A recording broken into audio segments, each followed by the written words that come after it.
and they went to Japan, where I was born. They were there for 4 years, and then I grew up in Taiwan. They went to Taiwan, and I was there through high school. So for about 12 years total. Spent about 3 years back and forth in the U.S.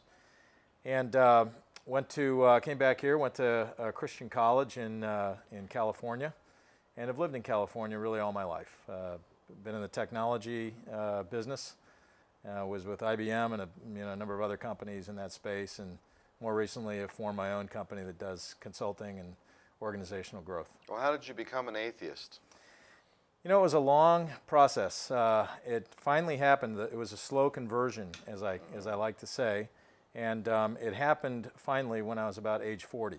I'm currently 56, so about 16 years ago. But it's something that really was just a slow progression throughout my life.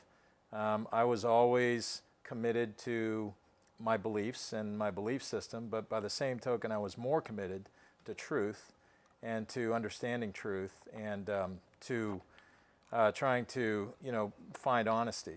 And what I found so often, whether it was in the missionary field or in churches, and I was very involved in most of the large churches in the area, including Saddleback Church, Rick Warren's church, and others, was that there's often a high level. I found a high level of dishonesty when it came to people in those groups really acknowledging some realities, and in an attempt to either try to explain a belief that doesn't fit with reality, or whatever the cause might be. There just seems to be a difficulty in really honestly questioning things. But I personally questioned things throughout my life, and whenever I was in a growth group or some group, I was in groups with lots of pastors and different people and so forth.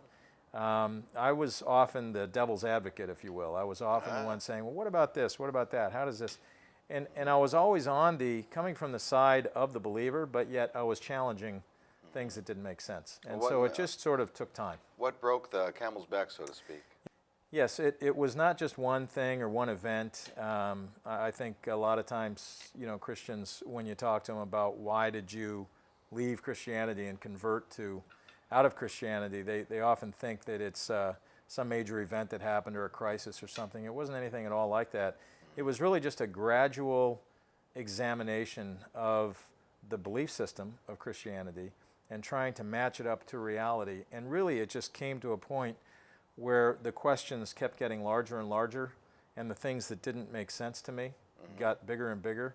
And at some point, when around age 40, when a lot of other things, I think developmentally in my life, were also coming into play, which happens when you hit your 40s, which has to do with sort of feeling comfortable in your own skin and feeling comfortable with who you are. But all of that sort of came together, and I stepped back and looked at it, and I said, it just doesn't make sense, and I need to, as difficult as it is, because it's a very difficult thing to leave something you've grown up with, to leave your, something that all your family's into and all your friends and everything else, and say, I'm just not part of that. I see. But ever since that happened, what I found is a complete sense of sort of an inner, what I like to call congruity.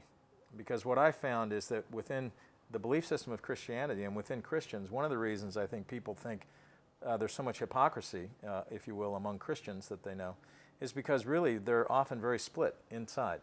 And they're split inside because so much of what they feel in their gut, if you will, does not match with what they're being told from an external source. And so that sort of rub, even the Bible talks about that, where there's this old man and new man, and you have this constant conflict and battle. It's the battle of the wills, if you will.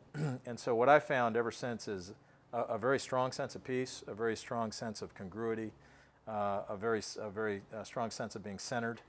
And things have really started to make a lot of sense. In other words, you take responsibility for your own actions. You don't have to blame Satan or God for anything around you. Exactly, which is one of the big contradictions. It's one of the big dichotomies that you have, in the Christian belief system. That's right, because in a Christian belief system, God controls everything. Well, that's right. I mean, really, he should. Now, you might get an argument from some that says, oh, not really, and there tends to be a lot of this sort of transcendent talk.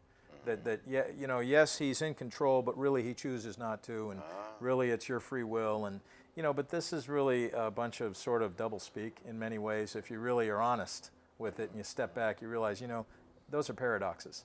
You can't have something that's an external force in control and then also say, but yet you're in control. That's right. Well, doesn't determination happen. and free will will be a big subject that we're going to be tackling in one of our other TV show episodes. Segments. But you have some information Yes. that you brought with you, and I'd like to go through this. Okay.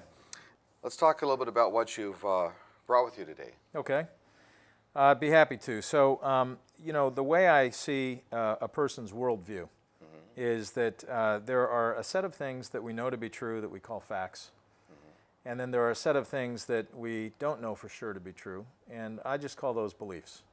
And, you know, this may not be 100% scientifically accurate, but the point is that, you know, I think it makes the point that there are things we know and then things we think, but we'd like to know.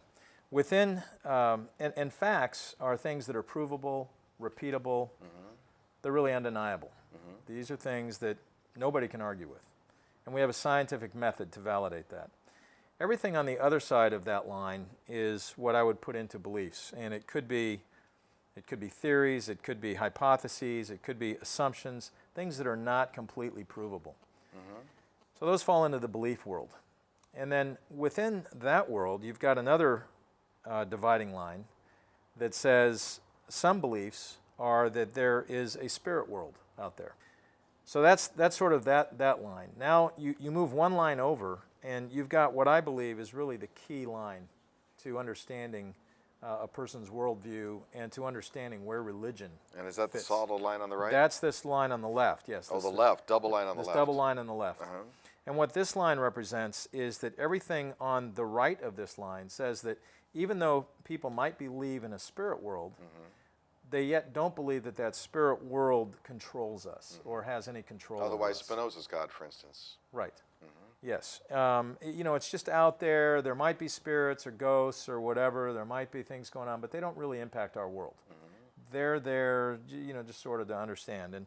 And everything on the left says that, no, there's a spirit world out there that does control things. It does have the ability to control A things. God, for instance. A God, for instance. Omniscient, Omniscient God, omnipotent God. Not necessarily just the Christian God, but anybody's God, right? I mean, this all started off with Greeks, as far as we know, and you know, all the gods back then. I mean, they control things. Often they were there to explain what we otherwise couldn't explain, right? That's where it all came from. But even, you know, people believing in astrology and things like this. I mean, what's your sign? Well, that's going to that means you're going to be this way. That to me fits over on that side of the line. So really, for me, that's kind of how I see the key points of what guides a person in their life. And if you go to the other page, the second page, and you map out sort of the different belief systems, if you will, you've got fundamentalist religions, which really start over here on the very far left, because they do believe that there's a spirit world that controls your life. And then yet they will move over to the right, because the reality is that all people live much or very, you know, large parts of their lives as though they believe in facts. I mean, everybody gets up and believes that the sun's gonna shine the next day. They believe that when they get in their car, it's gonna start. I mean, these are things that, you know, that they believe, and they operate their lives that way. They believe that they need food, they need sleep. But I like to say, and many people have said this, that there's an aspect of their lives where they sort of suspend that intellect, or that suspend that factual part and rely on this other part. I view it as a form of denial. You know, everything on them, then the next line up sort of would maybe involve some of the New Age religions and mysticism, where they sort of believe in the spirit world, but it doesn't necessarily control their lives. But yet there's more of a desire to sort of be in tune, if you will, with it. And that's where that would come into play. And the New Age you'd probably consider similar to what my ideas are about New Age and mysticism, is that it's very ambiguous.